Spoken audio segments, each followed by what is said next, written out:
Alrighty, perfect. Hello, everybody. If you're joining us, then I think people are just coming in, but we are starting our live stream while I untangle my Wiimote. Um, let's see, and yeah, if everyone can just tweet out, we're starting our live stream, and like we do every week. My name is John Russell Up with the Academy of Interactive Arts and Sciences. Like we do every week, we're playing a different game, talking to various people throughout the industry. And today we are talking to SpaceBeagles, correct? Yes. Yeah. And for people that don't know who you are, really quick, could you just give a quick shout out to your names and what you guys do at the company? I'm Gabe, I'm Michelle.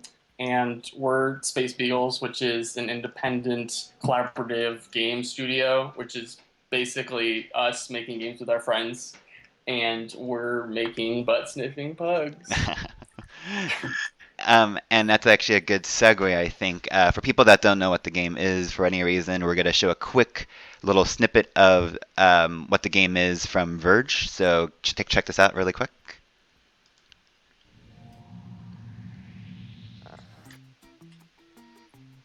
Hi, I'm Chris Plant, and I'm playing Butt Sniffin Pugs, a game where you are a pug and you sniff pug butts. You control it with this giant tennis ball. It's kind of like a mouse person. It moves your pug around. You have two options. Right now I have bite and bark. And if I want to change those abilities, I go over to my pal, I tap that butt, and I get new powers. Right now I can piddle and I can poopy. Let's get some eating from you. Oh, nope. And now I have a case of diarrhea. He is not feeling it. Oh my gosh, his eyes. He is surrendered to the giant bowel problem. It feels really nice, but the thing about all these games that control all GDC is that they're not really practical for traditional video game setups. So what is the future for this? Is it something that could maybe be an arcade? I talked to my pal Gabe over here, and he said that maybe this is something that could be coming to the PlayStation, that there'd be other ways to incorporate maybe the touchpad or something. But really the intention of the game is not to be super serious and just let you have a little bit of fun. You know, like dogs do, and they sniff each other's poopers. Alrighty, and we are back. Hello. Hi. Yeah, so for anyone that didn't really get the gist of the video for any reason, what is Butt Sniffin' Pugs? Butt sniffing pugs is a two-player explorathon. That's a game where you're two pugs, and it's just about having fun in this little world called Central Park. Mhm. And it just so happens to have a unique control scheme, which is a giant pug butt trackball controller. And you use that to play the game. Like there's a giant ball, and so you use that to run around. There's two buttons, and then there's a third button, which is a sniff button. And if you want to do that, you have to tap. There's like a little physical plushy butt on top of it, and you tap it, and then you sniff in game. And it was kind of a joke, but turned out to be really cool because it makes the game really accessible in like a weird way because it's a trackball, so everybody knows how to use it. Yeah. And so we've been touring this past year, and we take the game, we take the butt controllers, and then we let people play, and they have a good time. So Mhm. yeah. That's awesome. So what do you guys do? I know you guys have other jobs other than working at Space Beagle. What do you do other than Space Beagle at the moment? I do graphic design at a web hosting company.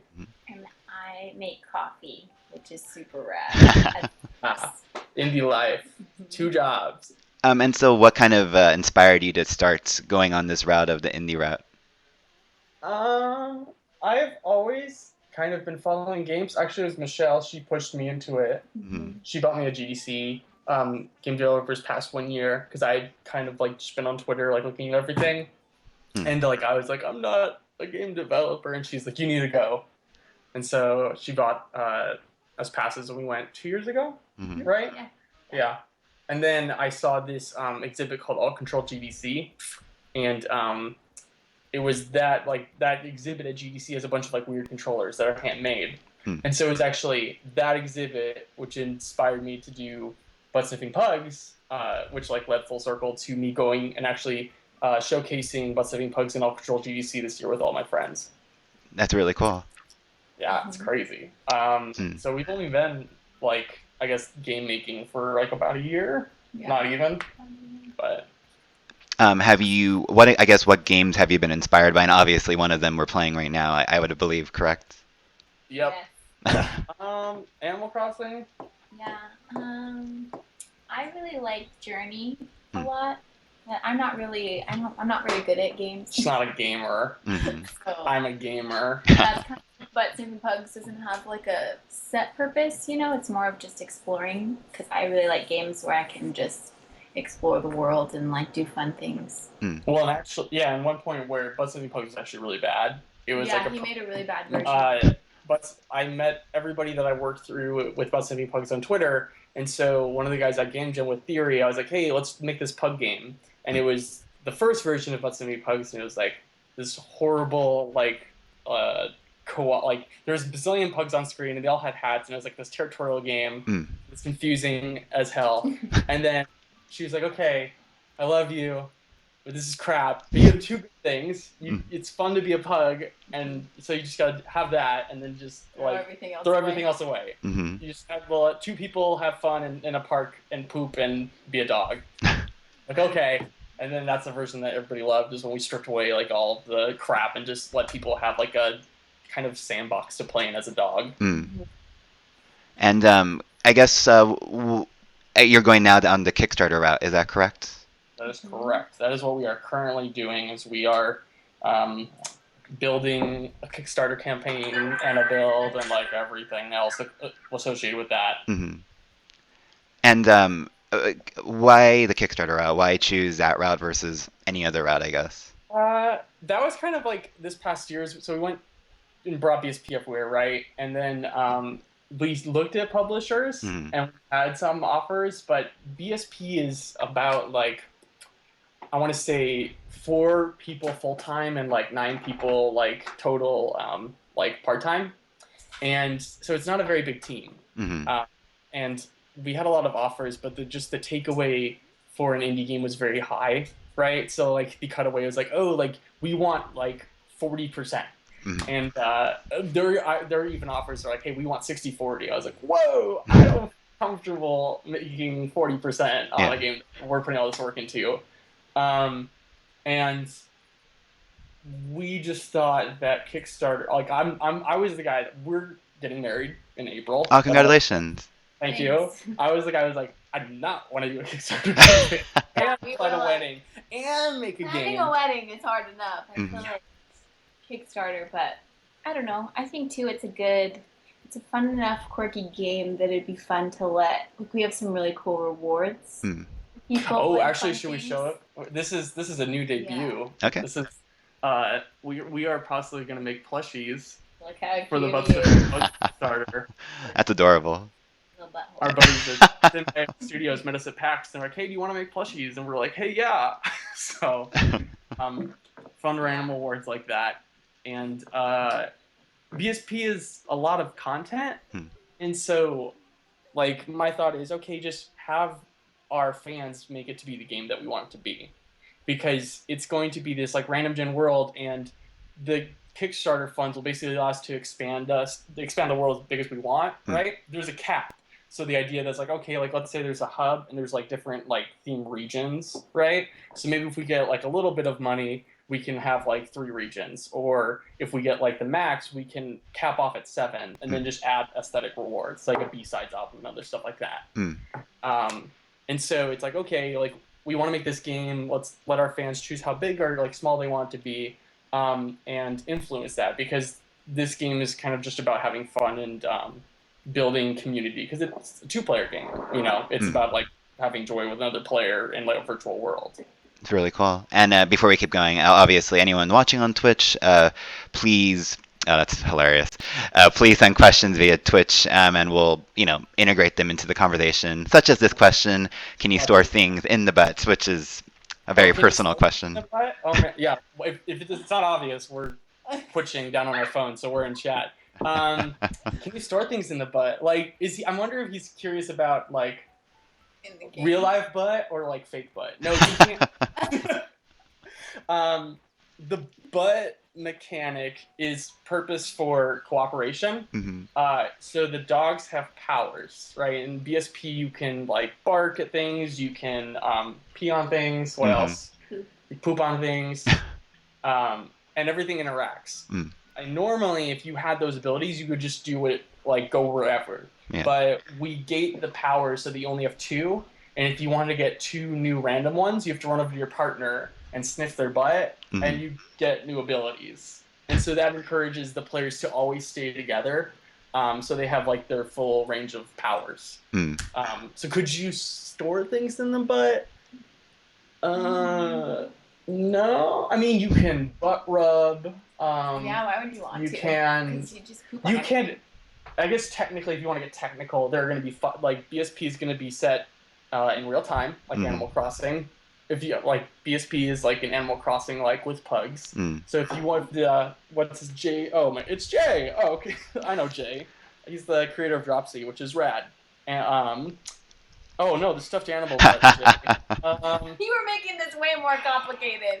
But it's good though. It's good. Didn't we want to try to have magnets? Oh, yeah, we wanted. Because butt sniffing pugs. We wanted to make multiples. So it'd be, they would connect. So you could put like a magnet in the front and then a magnet in the back, and then you could like daisy chain your pugs. But I mean, what would you store in there? What would you? You would have to. It would be like a wallet. You could do a wallet. Piggy bank. Maybe the possibilities. I guess it's up to you, Kickstarter world. The possibilities are endless. Give us your money and give us your input. That's amazing.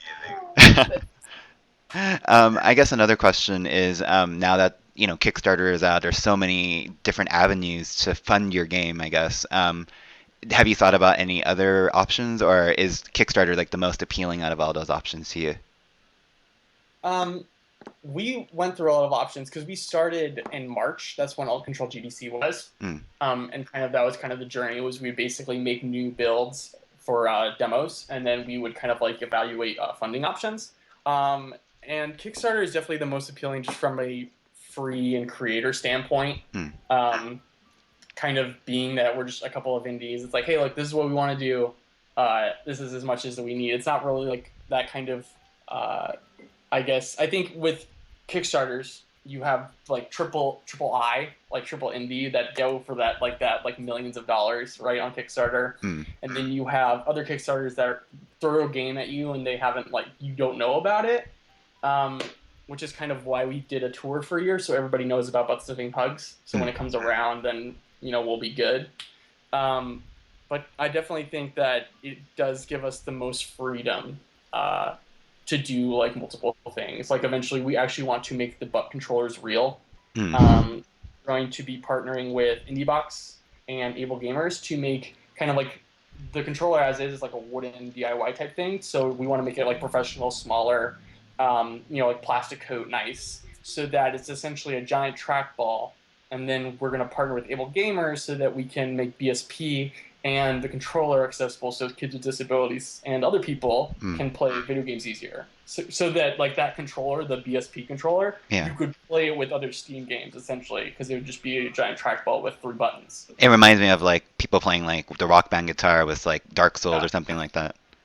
But the fundage for that is probably like 10 or 20% of the Kickstarter. So it's going to be like a high tier, small quantity type thing. And it's kind of just the idea of like, okay, we want to fund the game, make sure this thing exists, and allow people to experience the joy of video games through pugs and butt sniffing stuff.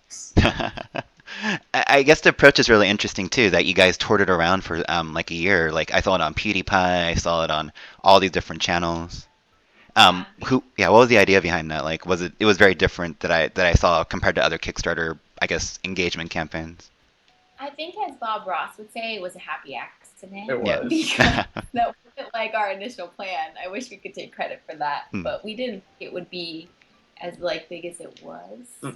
So, but then once we started, getting invited to these things and going to things, it ended up being really great. And we're like, wow, we can really like reach a lot of people this way. Yeah. That's awesome. And go ahead. Well, I was just going to say, it's weird how we made the game really, we didn't like dumb it down, but we made it like really accessible unintentionally. And so we took a prototype that me and Theory worked on, we stripped it away, and we took really complex, because even like parents or like people, they'll see an Xbox controller, they'll be like, whoa, right? uh, and they see the pug butt controller, which essentially is very off-putting because it has like a little plush butt, but then you just see it's just a ball, and everybody knows how to use like a trackball. Yeah. And it made everybody want to play our game because it was a short demo, and like everybody knew how to play, and they didn't play video games, you know, which was super rad. And it's like, hey, make your game accessible, and then everybody loves it because everybody can play it, which was totally a happy accident. I guess one of our interns who looked at all your blog posts saw the recent blog post saying that game makers, we look at your stuff. Saw that an interesting post where you mentioned game makers should create games that create joy. And so is this part of I guess your game theory of how you should create games?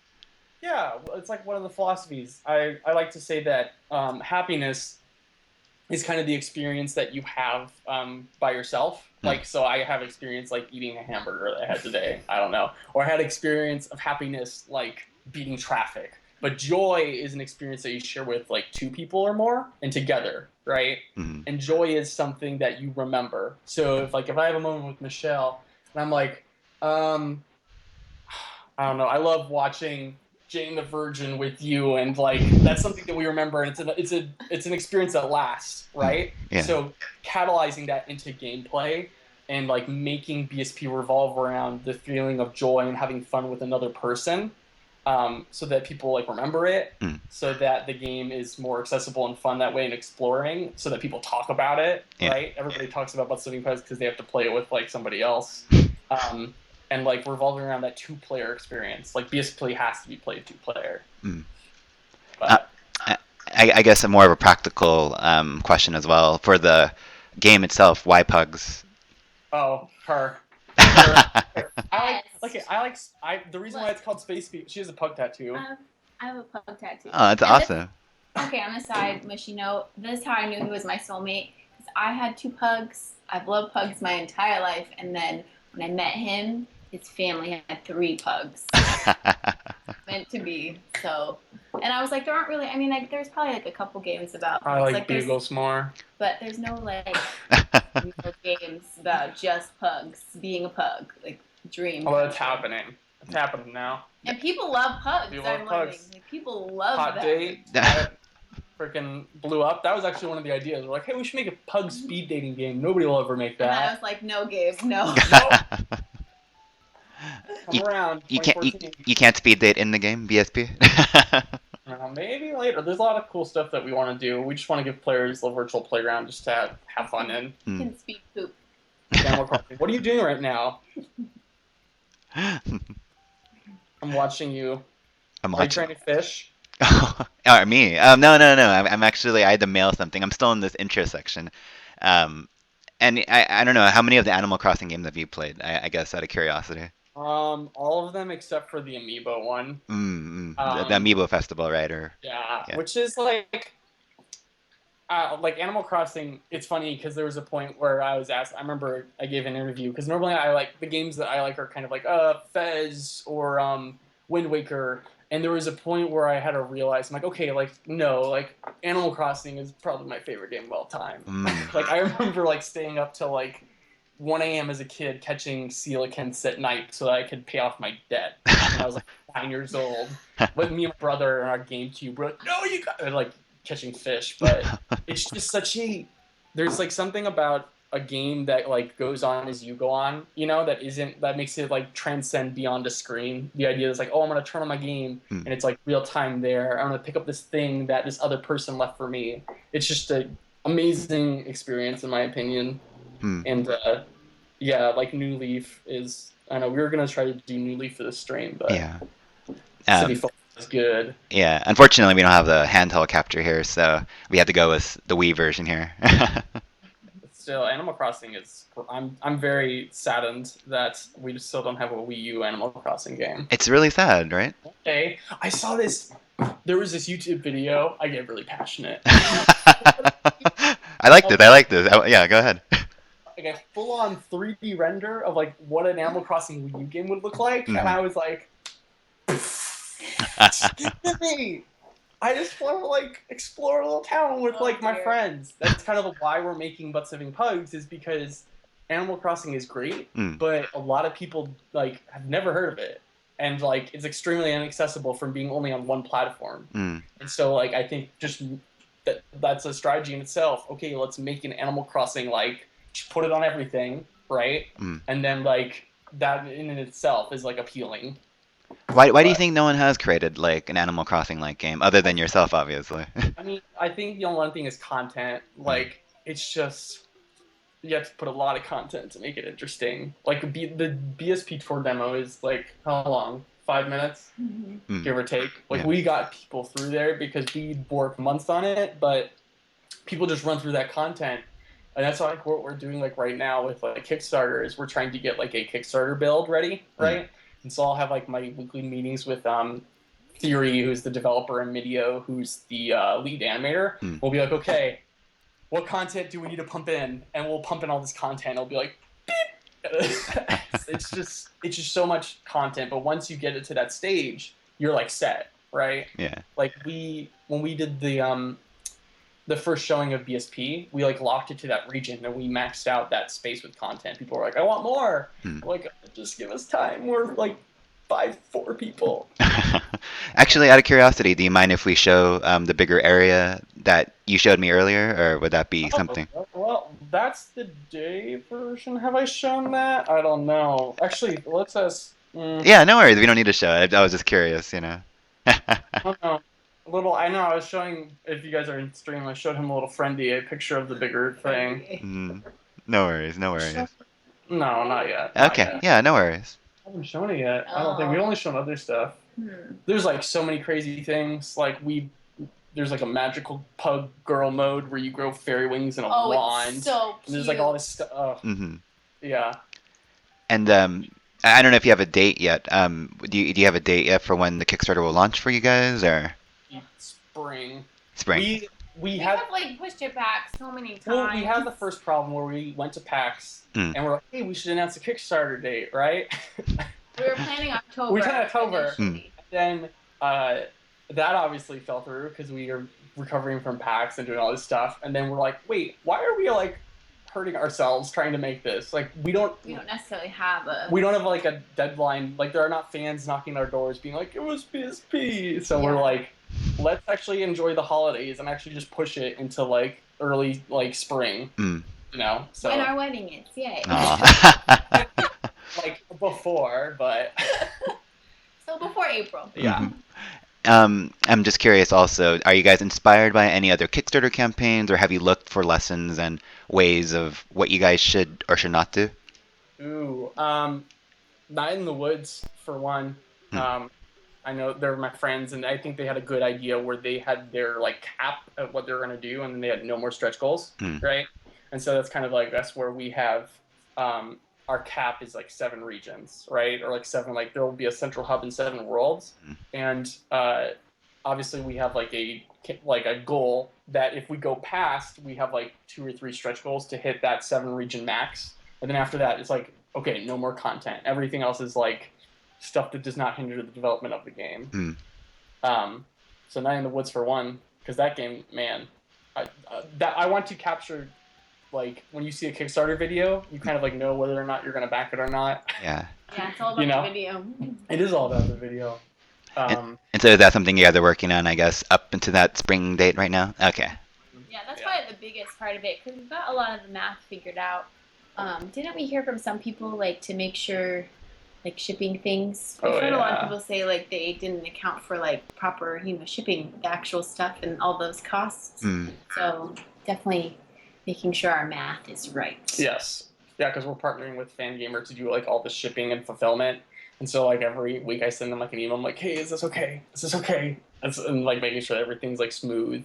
But yeah, the video is like the biggest thing, and obviously it's going to have pugs in it. Obviously. So. Of course. Yeah. But they're kind of divas, so. And is this all being produced by you guys? Like, are you guys having anyone help you out, or? Wow. Indie 100%. Yay! You will see that. I mean, that's kind of like what we try to embrace when we go to shows. They're like, hey, we're real people. We have a day job, and we're trying to pay rent. Like, I just want to be in the video. I'm like, hey, your money is going to help pay my buddy's rent, so he doesn't have to cry.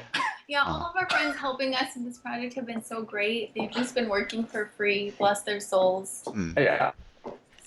So I guess, for anyone aspiring to do a Kickstarter or to, as a young indie game developer, I mean, early on, develop tips.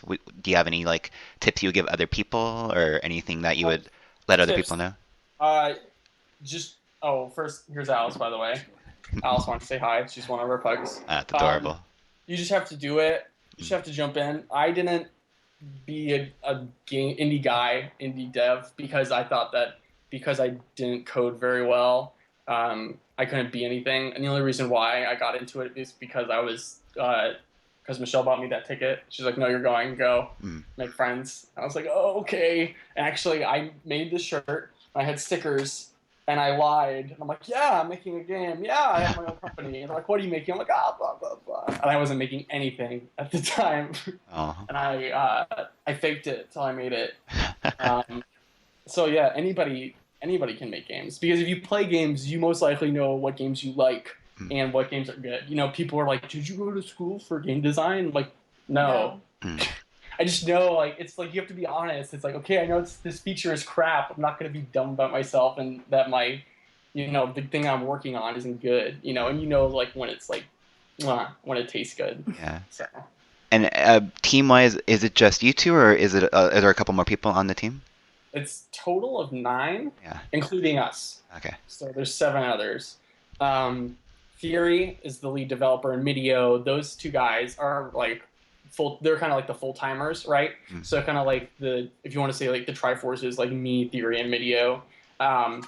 And then you have Michelle, and it's like, as I fail to remember people, you have Dave Shumway and Luke from Anamanaguchi is doing the soundtrack. And then you have Felix Kramer and Chris Geringer. Who else am I forgetting? I don't know. There's 9. Oh, Andrew, who made the controller. Yeah. That's a big one. Andrew Bird. I like to, whenever I talk to people, I like to say, hey, I'm just, it's, BSP is not Gabe Telepak or SpaceBeagles. BSP is, a bunch of friends, right? And, I'm just doing my best to bring out the best in everybody, and I'm just surrounded by more beautiful, talented people. Oh, that's a very nice quote. I like that. So. That's by who I'm next to. I guess 2 more questions from me personally. One, do you see more games like Sniffin Pugs where it's the controller or the game type that will be made in the future? You mean the alt controller? Yeah, the alt controller, or even the game design itself, like you were saying, like an Animal Crossing game. Right, and as SpaceBeagles, or just in general? Just in general. Yeah, totally. I don't know if you've heard of Line Wobbler. I actually haven't, no. That's an amazing game. Robin, he was also on Control. It's essentially a one-dimensional dungeon crawler where there's a single LED light strip that goes up, and you have this knobble thing. You just have to tilt it up and you wobble to attack. So you're just going up this line, and every time you hit the top, you beat the level and just keep going. And that's something where it's totally accessible to make it out of an Arduino and just a giant light strip, and that could be in arcades. That's crazy, yeah. I just think it's the idea of is your thing accessible, right? Because if you make an alt controller and it's got all these doohickeys and it's not easily replicable, then it's not going to be. It's how can you make an intrinsic design and then dumb it down so that it's accessible for anybody? That's why the BSP controller, it's essentially a giant trackball. Yeah. And then we just put a butt on it and do other things and make it look nice. I mean, out of curiosity there too, were you guys inspired a bit by arcade machines and a little bit by, it reminds me for some reason of those claw machines, in the arcades or in stuff like that. I mean, when we went to GDC, it's funny because GDC was my first game event, and when we went, I was like, where's all the games? There's no games at GDC. The only places that we were was IGF, all of the indie games that were there. Yeah. And the alt controller booth, because it had all these crazy cool games. There was this what was it, Raffle Pillar? Is that it? It was this game where you got in this sleeping bag, right? And it had this little line, and as you rolled, Like you laid on the floor and you looked at an iPad, and as you rolled, you moved this caterpillar. Yeah. And that thing, it was crazy so cool.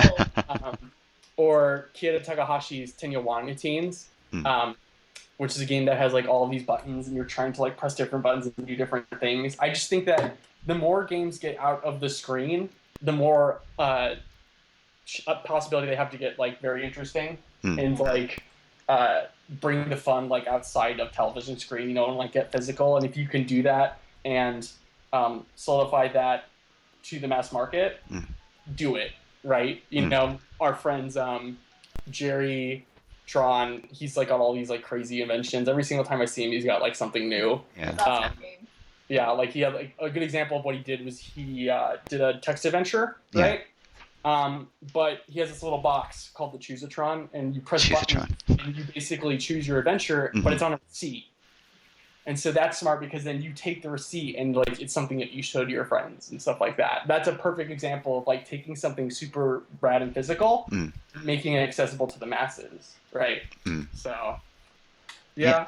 It's pretty much just like, I don't know, GDC, and then it's like, hey, let's make something that is super simple and I don't know, creates wonder. No, it's awesome. I think it's really cool. And for anyone interested in the game and getting more information, what's the best way for them to, learn more about it? You just go to buttsniffinpugs.com. No G. That's Sniffin. That's SEO right there. You just misspell something and then you pop up to the front of Google. Right now, it's just like a standard like boilerplate. Hey, this is what it is. And I would suggest people signing up for the MailChimp newsletter, which is on that website, because when we will do future updates for the Kickstarter or like other stuff in development, that's where we'll hit is our newsletter first, and then like everything else. So that's awesome. Or us on Twitter. He tweets a lot. I tweet a lot. I'm just Gabe Telepak, and she's just Mish Christian. Well, I mean, I tweet about game stuff. If you want pictures of pugs. I think combining both, would, garner a lot of like attention, There you go. We'll post in time. So it's like, hey, you get like a cool like GIF, and then you get a picture of a pug. Exactly. Alrighty. Well, that's all the questions from me. Is there anything else you'd like to add about the game, or anything else about any other comments from in general? I don't know. Thanks for having us on. We just want to make the world a better place through games, and we're trying to do that by catalyzing on fun. BSP is just about literally having fun. No, it's awesome. And I think the concept of fun and joy, is a really important one in games, especially nowadays, So, and thank you again for coming on. Again, we think, you guys are, great up-and-coming developers, and we can't wait to see the final product on our end. Awesome. And this interview will be up on YouTube. We'll archive it, and we'll send it over to you guys so you can share it with your folks, Rad. Awesome. And to everyone watching, thank you guys for watching. Sorry, the Animal Crossing thing, we didn't do much more. We were in the intro section, so we were kind of stuck. Atmosphere. I know, atmosphere. And we'll be back next week. So until then, thank you, Gabe. Thank you, Michelle. And thank you, everyone, for watching. Take care. Bye. Bye. Bye.